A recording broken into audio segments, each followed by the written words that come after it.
German tanks and self-propelled guns, especially those that appeared at the end of the Second World War, were surrounded by an aura of near-miraculous weaponry.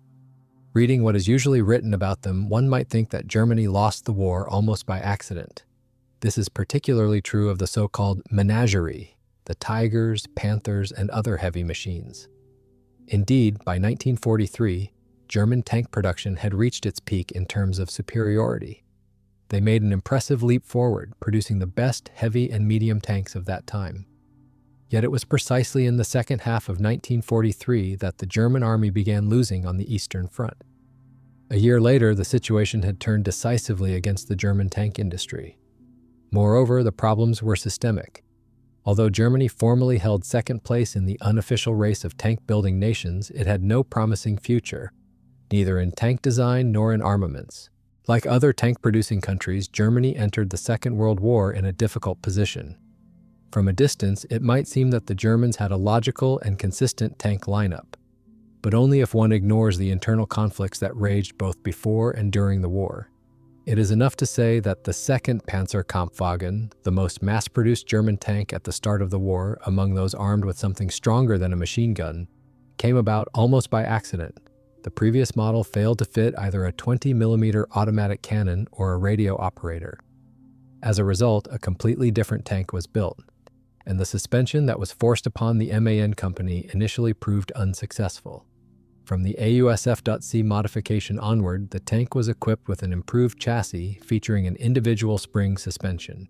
As for the fourth Panzerkampfwagen, the most mass-produced German medium tank of the early war, and in fact the most numerous German medium tank of the entire conflict, its history is almost anecdotal. First, the Krupp company was originally responsible only for the turret, but its management managed to convince the military that it could produce the entire tank.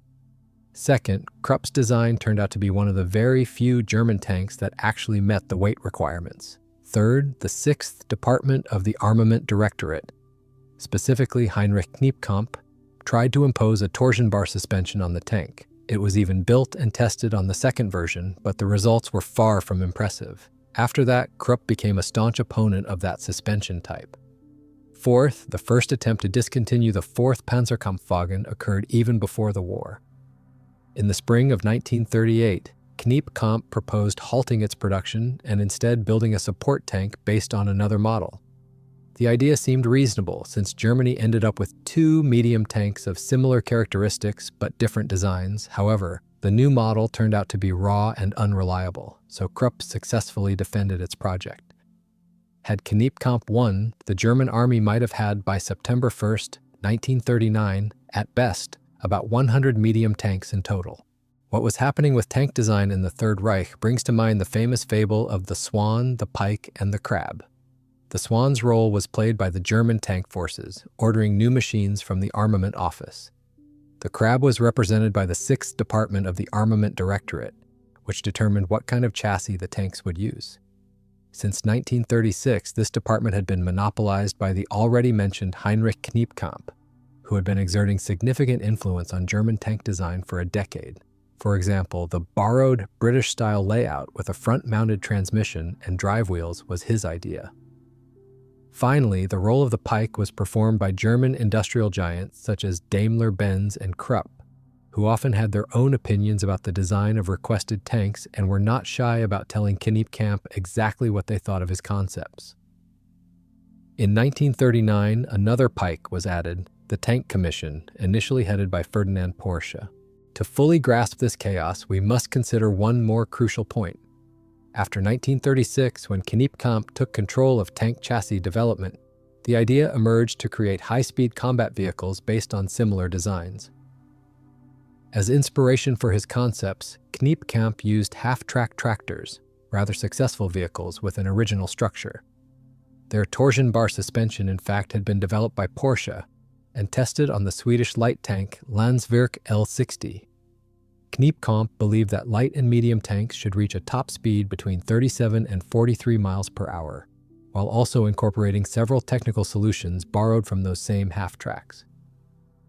Incidentally, it was from them that the interleaved arrangement of road wheels later originated, a design that allowed the largest number of wheels to be fitted and ensured maximum surface contact.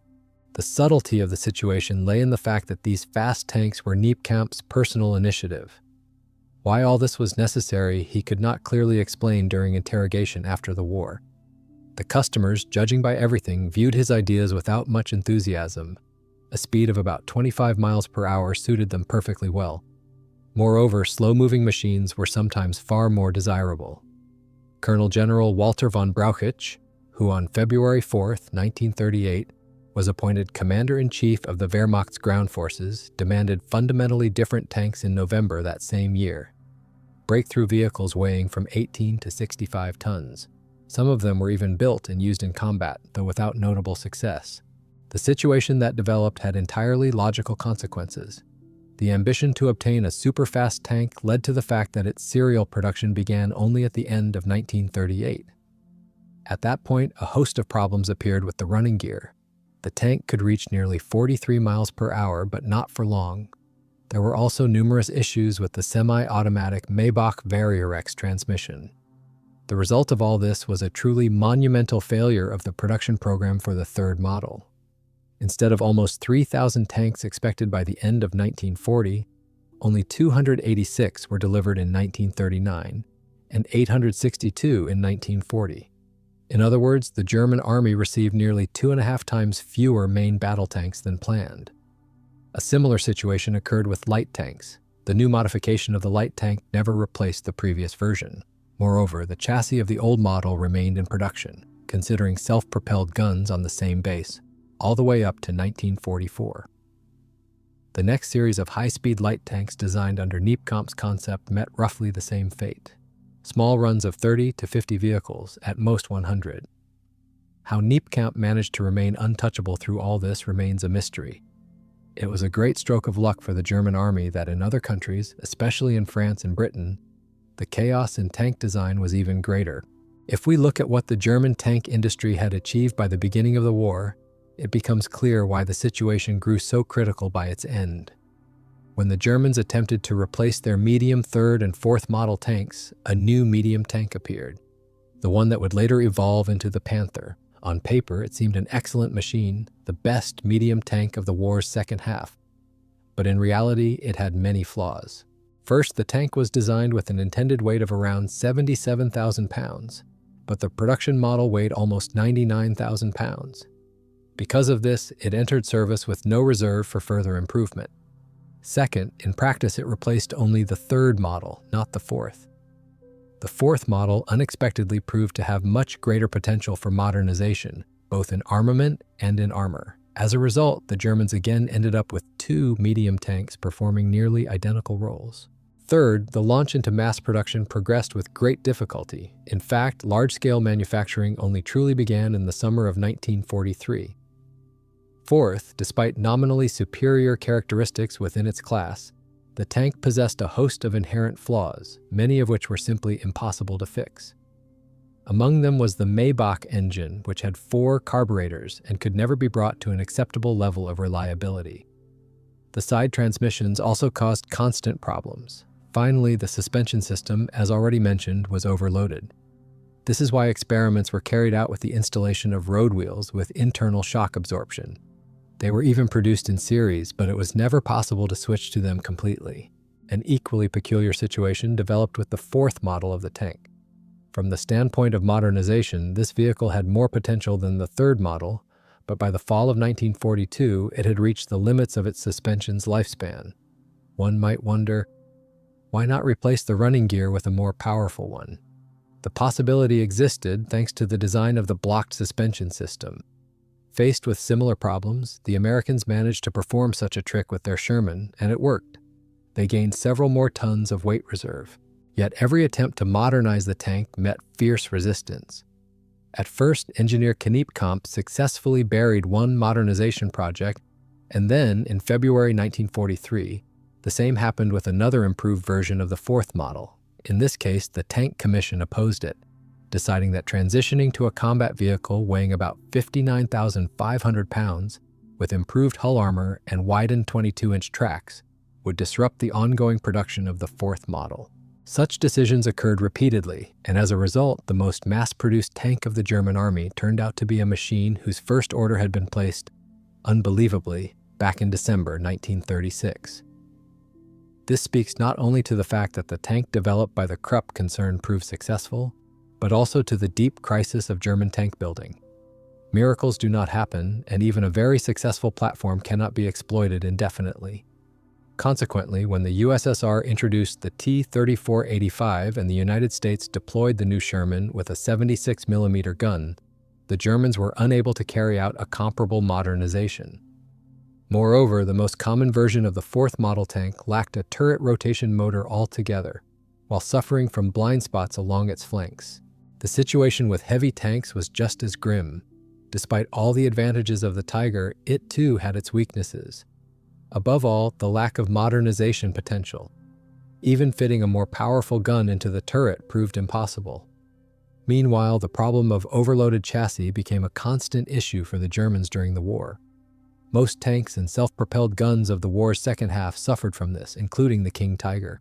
This machine had to fight under completely different circumstances. The qualitative advantage the Germans enjoyed in 1943 was gone by the latter half of 1944. As a result, the combat performance of the King Tiger turned out far less triumphant than that of its predecessor. The total losses of Tigers in 1944 were significantly higher than those of their direct opponent, the Soviet heavy tank IS-2. The situation with the tanks that were in combat at that time was not yet the worst news. Far worse was the fact that by the end of the war, there were no real projects for the future. Of course, many will recall the E-series, but the level of development of that program was so low that it makes no sense to speak of it as anything serious. Moreover, these models were not the only proposals for modernizing medium and heavy tanks. In the Soviet Union, the United States, and Great Britain, active work was underway to create fundamentally new tanks, some of which were almost ready for production in 1945. The Germans, however, met the end of the war with designs that had begun development back in 1942. Various anti-tank substitutes in this case had little impact on the overall picture, especially since, in the field of self-propelled artillery, particularly medium and heavy, the Germans lagged behind both the USSR and the United States. The lack of promising tanks was only one of many problems. Apart from conceptual issues, there were purely industrial difficulties. Few German factories could produce tanks in the quantities required by the plan.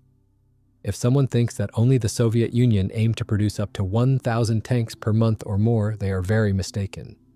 The further the war went, the more grandiose the plans of the German command became regarding tank production. For example, the Panther Modification F, a machine that was a true new replacement among medium tanks, was planned for production starting in March 1945. By April, the number of vehicles of this type was expected to rise to 150 units, by May to 520, by August to 610, and by the end of 1945, the total monthly output was expected to reach 760 units. Clearly, the Germans planned to flood the front with iron in enormous quantities. Interestingly, these plans were dated as early as October 1944.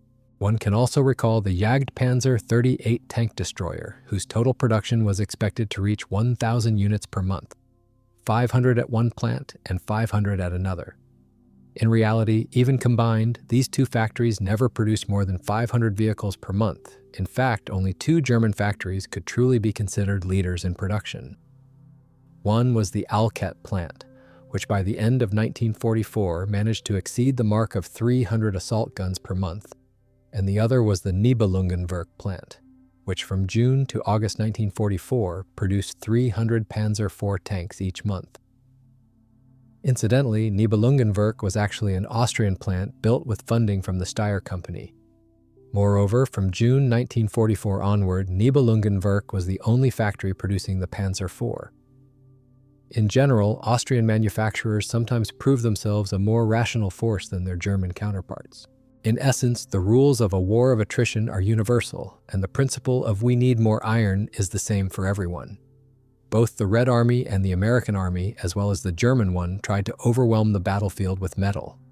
But only the Soviet Union and the United States could afford it, while Germany could not. What 760 Panthers could one even dream of, when the German industry never managed to reach even 400 tanks of this type per month? Even without taking bombings into account, German grandiose plans regularly turned into quite modest results. On top of all that, by 1944, a strict austerity regime had been introduced, leading to significant simplifications, and this inevitably affected the quality of the products. Many myths about the achievements of German tank engineering arose from numerous paper projects and experimental developments. Yet, first of all, there were just as many such papers in the Soviet Union. They simply haven't been as actively unearthed from the archives, and in those archives, there's plenty that makes the so-called German genius look far less unique. Secondly, even at the level of experimental work, things weren't going so well for the Germans. This also applies to engine production, in which the Germans were supposedly the strongest. We often like to recall the V2 engine, which was being refined to a working state in the 1930s, and only reached a lifespan of 250 operating hours by 1942.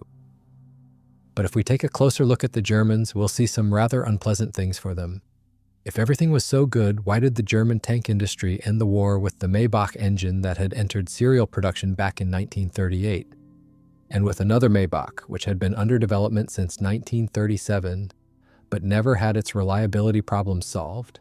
Eventually, German engineers gave up and replaced the carburetor battery with a direct fuel injection system, injectors. That allowed them to raise the power to 900 horsepower. However, that engine never went into series production, and an even later, more powerful version designed for the French had to have its power reduced to 850 horsepower.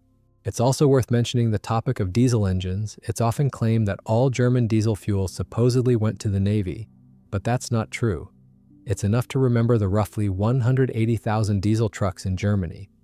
The fact that Karl Maybach essentially held a monopoly on tank engines didn't mean that no one else was working on tank diesels. For reference, the leading developers and manufacturers of diesel engines were MAN, Magirus, at that time KHD, and Daimler-Benz. Moreover, the only standardized truck for the German army was originally planned to be diesel-powered, but even Daimler-Benz, which enjoyed stronger support from the Third Reich's leadership, couldn't overcome Maybach's lobbying. The first German tank diesel engine was ready as early as 1941, but it never went beyond experimental work. A slightly better fate befell another engine. It was installed in self-propelled mortars, first in some, then in all, and its upgraded version was fitted to the second prototype of the Maus tank. Finally, Porsche developed a 16-cylinder X-type diesel. It was built and tested on one of the Jagdtigers. It should be said that gradually the German military changed their attitude toward diesel engines for tanks. At first, they treated the innovation rather coldly, but by the end of 1943, they had begun actively demanding diesels. This shift was due in no small part to their familiarity with the V2 engine. Despite some specific quirks, issues at certain RPMs, the engine proved successful, combining high power with relatively low weight and acceptable dimensions. In addition, it had a huge advantage over the Maybachs: fuel efficiency. Even in the third and fourth models of German tanks, the Maybach's fuel consumption was slightly higher than that of the V2 and the T-34.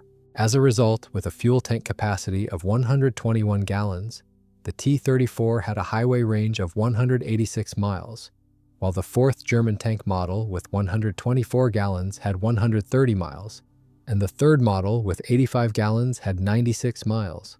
Off-road, the difference was even more significant. However, the increased appetite of the Maybach HL120 engine was a minor matter compared with the HL230. Even in the Panther, the fuel consumption was twice as high as in the Soviet IS-2, and there is no need to speak of the heavy tanks at all. For the Tiger II, it was even officially recorded that on field roads the consumption was about 237 gallons per 100 miles. In short, there were reasons to develop a diesel engine, but for various reasons that did not happen. In addition, the Germans were developing gas turbine engines, and the work reached experimental examples. After the war, at the request of the Soviet side, a single-circuit gas turbine engine was built in Dresden and later sent to Leningrad. However, the Germans were far from mass production, and in the USSR, the topic of gas turbine tank engines developed slowly, although the initial roots of the Soviet developments were nevertheless German. A crisis was observed in the matter of armament as well.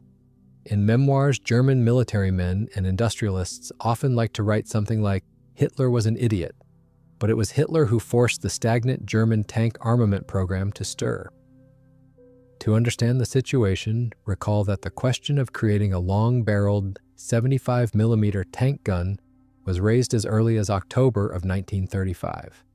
Such a gun even existed in metal, but by the start of the Second World War, the German military believed that a 37mm tank gun would be enough for their main medium tank, a 20mm automatic gun for the light tank, and a 75mm short-barreled gun for the support tank and for the heavy tank as well. And it certainly was not Hitler who ordered an 18-ton light tank armed only with machine guns.